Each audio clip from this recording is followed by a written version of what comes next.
बिस्मिल्लाहिर्रहमानिर्रहीम, अस्सलाम वालेकुम।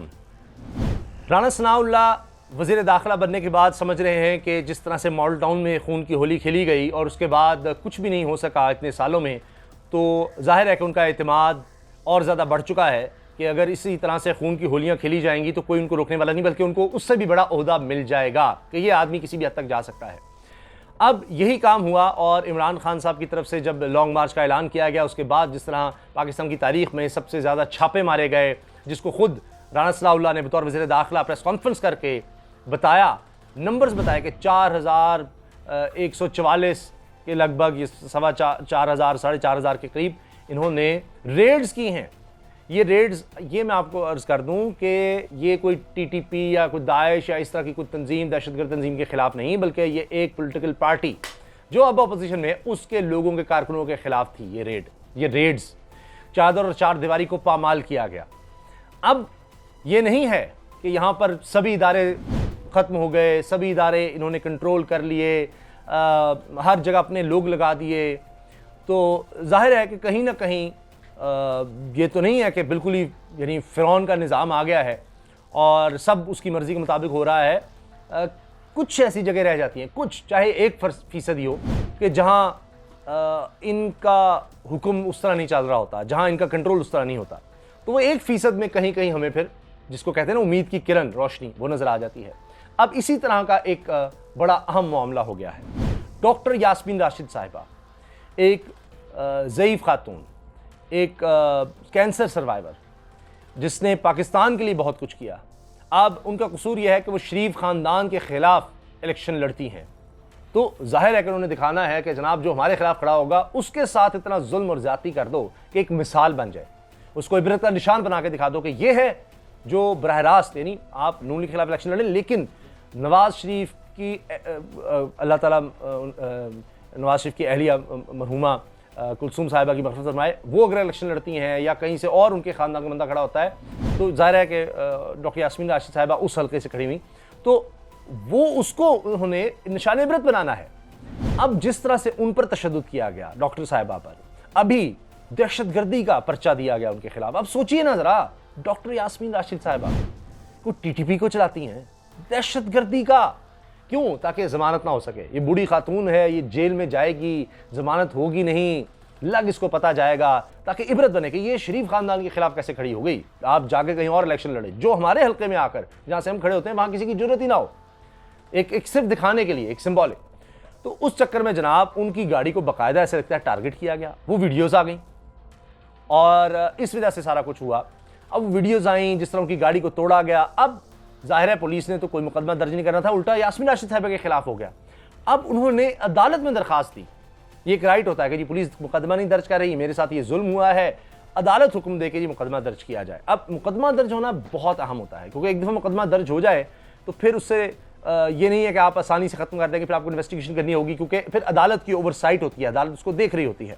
अब अदालत के हुक्म के मुताबिक अब ये अदालत ने कह दिया जी मुकदमा भी राना सनाउल्लाह पर दर्ज किया जाए, राना सनाउल्लाह के खिलाफ भी और पुलिस अफसरान के खिलाफ भी, क्योंकि राना सनाउल्लाह की ईमा पर डॉक्टर यास्मीन राशिद साहिबा पर जुल्म किया गया। डॉक्टर यास्मीन राशिद साहिबा ने यह अदालत में दरखास्त दी थी क्योंकि उनका मुकदमा दर्ज नहीं हो रहा था।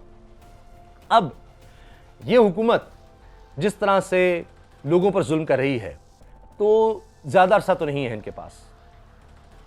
तो जब भी इनकी हुकूमत जाएगी और फिर आइंदा अगर इनकी हुकूमत नहीं आती, जो नज़र आ रहा है बहुत बड़े पैमाने पर धांधली करनी पड़ेगी, बहुत कुछ करना पड़ेगा, जिसका इमरान खान साहब कह रहे हैं जी आगाज़ कर दिया गया है। अभी उन्होंने हाल ही में कहा जी ये 20 सीटों पर इलेक्शन कमीशन अब ये करेगा धांधली, और फिर किस तरह से सबूत मिटाए जा रहे हैं इनके खिलाफ। और अजीब बात है कि जिस दिन फर्द जुर्म आयद होनी होती है उसी दिन उस शख्स को वज़ीर-ए-आज़म बना दिया जाता है, शहबाज शरीफ को। दीगर केसेस हैं, उन केसेस से जुड़े हुए लोग एक एक करके जनाब वो मर रहे हैं, उनके नाम इमरान खान साहब बता रहे हैं। तो कोशिश तो ये हो रही है, लेकिन उसके बावजूद अगर इनकी हुकूमत नहीं आती, ये धांधली या जो भी कर लें, तो फिर तो ये मुकदमे चलेंगे।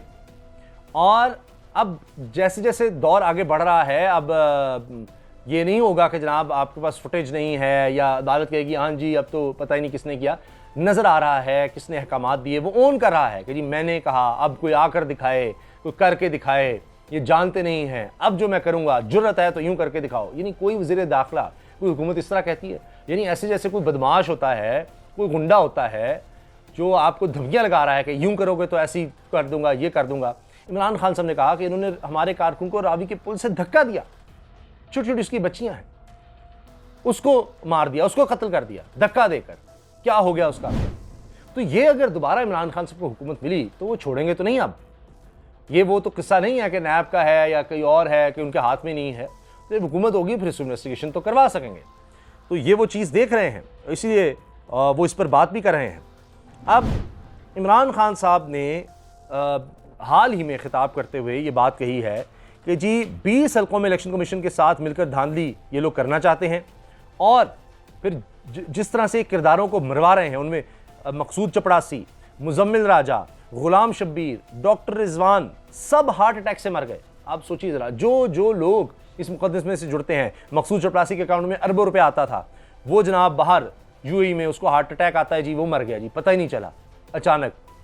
इसी तरह आप देखिए डॉक्टर रिजवान, जिसकी बड़ी काविशें हैं, जिसने बयान दिए हुए हैं, अभी एक प्रोसिक्यूटर ने बताया कि जी उनके ऊपर बहुत ज़्यादा दबाव था, उनका नाम स्टॉप लिस्ट में डाल दिया गया। अभी ये हुकूमत आई नहीं थी पूरी तरह से, इमरान खान की हुकूमत अभी हटाई गई थी, तो जनाब तो ये था उनको। और वो बता रहे थे कि कितने हज़ारों सफ़ात और कैसे शवाहिद हैं कि मुर्दा लोगों के, जो लोग मर गए, उनके अकाउंट में पैसे आ जा रहे हैं, किसके नाम पर आ रहे हैं, यानी कौन उसको इस्तेमाल कर रहा है, ये सब सबूत मौजूद थे।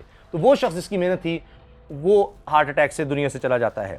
दीगर किरदार, अब इन्वेस्टिगेशन ऑफिसर इमरान रजा एंटी करप्शन फैसलाबाद ने खुदकुशी कर ली। ये क्या कोई खुदकुशी कर रहा है, किसी को हार्ट अटैक हो रहा है, मतलब पुरस्रार तौर पर लोग दुनिया से जा रहे हैं जो इनके साथ जुड़ता है।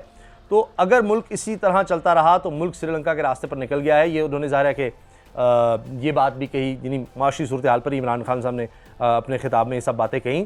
तो ये अब इमरान खान ने कहा जी जिस तरह इन्होंने जुल्म किया कि लोग जब निकले हैं लॉन्ग मार्च पर, तो ऐसा तो कहीं नहीं होता, ये तो मकबूजा कश्मीर में जिस तरह जुल्म किया जाता है उस तरह से इन्होंने जुल्म शुरू कर दिया पाकिस्तान में।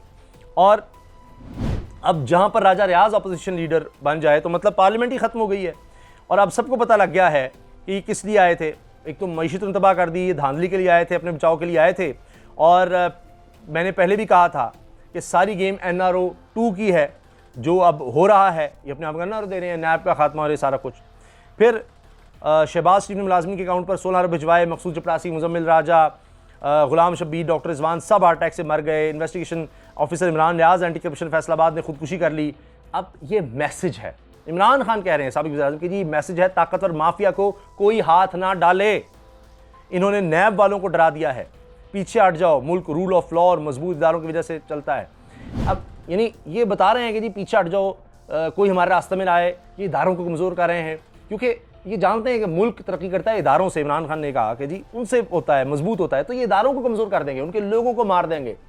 वो डरेंगे कि जनाब कोई काम हम करेंगे तो पता नहीं हम भी ना मर जाएं, तो उस खौफ से इनके करीब कोई ना आए, कुछ भी ना इनको कहा जाए। तो ये डरा दे कि यार फिर हमारी हुकूमत आएगी, देखो चाहे 1.5 साल में आई थी हमने क्या किया था, तो अगर दोबारा हमारी आई तो हम क्या क्या करेंगे। फिर इमरान खान साहब ने कहा जी कि मुल्क में ताकत और गरीब के लिए अलग अलग कानून है, बड़े बड़े डाकुओं को जो मुल्क पकड़ नहीं सकता तबाह हो जाता है। शरीफ खानदान के खिलाफ अदलिया फैसला करती है तो ये हमला कर देते हैं, ये माजी की तरह फिर अदलिया पर भी हमला करेंगे। शहबाज शरीफ खुद बलूचिस्तान में कोयटा बेंच को पैसा देने गया था, खुद बलूचिस्तान में कोयटा बेंच को पैसा देने गया था। ये पैसा भी चलाते हैं और डराते भी हैं। तो इसी से आप अंदाज़ा लगा लीजिए कि क्या तरीक़ा वारदात होता है जिसके वाले से इमरान खान साहब बता रहे हैं। लेकिन ये अब वारदात के तरीक़े भी पता लग चुके हैं इमरान खान साहब को, और वो इन चीज़ों को भूल नहीं रहे। और जिस तरह मैं आपको बता रहा हूँ कि पूरी लीगली चीज़ों को लेकर चल रहे हैं। एक दफ़ा ये मुकदमा दर्ज हो गए और वो अगर उस तरह से जा रहा है, पुलिस उस तरह इन्वेस्टिगेशन नहीं करेगी, लेकिन मुकदमात मौजूद होंगे। तो इमरान खान साहब कह रहे हैं इंतज़ामिया को, पुलिस को अपने साथ मिला लिया हुआ है। लेकिन अब तो ये रजीम चेंज हुई है। लेकिन अगर फ्री एंड फेयर इलेक्शन होते हैं या धांधली के साथ भी ये कोशिश करते हैं, तो कितनी धांधली करेंगे। उसके बावजूद अगर इमरान खान साहब की हुकूमत आ जाती है, तहरीक इंसाफ की हुकूमत आ जाती है, मैं जितने लोगों से मिल रहा हूँ, अब सर्वेस करवा के भी देख सकते हैं, तो इमरान खान से तो बहुत पॉपुलर हो गए हैं। जो अब फैसले हुए हैं, जिस तरह से अब महंगाई, पेट्रोल, बिजली, गैस, ये जो बहरान और लोड शेडिंग और महंगाई और हर चीज़ महंगी करें, तो उसके बाद तो और पॉपुलर हो रहे होंगे। तो मुश्किल लग रहा है कि आप जितनी मर्जी धांधली करें, 2/3 अक्सरियत से रोक सके इमरान खान को, तो उनको तो किसी इत्तेहादी की बैसाखी की जरूरत नहीं पड़ेगी। और अगर रास्ता रोका गया तो फिर मुल्क को बहुत ज़्यादा नाकाबिल तलाफी नुकसान होगा। आप हर दफ़ा अगर धांधली करते हैं तो अब तो मीडिया उस तरह नहीं है, आपने मीडिया को इतने पैसे लगा कर भी देख लिया, सोशल मीडिया है, उसको आप कैसे रोकेंगे, किस तरह करेंगे। तो इमरान खान साहब का दौर वापस आएगा तो ये सब चीज़ें ये खुल जाएंगी। तो राना सनाउल्लाह हों या शहबाज शरीफ हैं, हमजा शहबाज हैं, नवाज शरीफ हैं, मरीम नवाज साहब हैं, जो भी हैं, जरदारी साहब हों, ये जितने लोग सारे मिल गए हैं, जो भी हो, तो उनके लिए जान छुड़ाना आसान नहीं होगा, बहुत मुश्किल हो जाएगा। इजाज़त दीजिए, अल्लाह हाफ़िज़।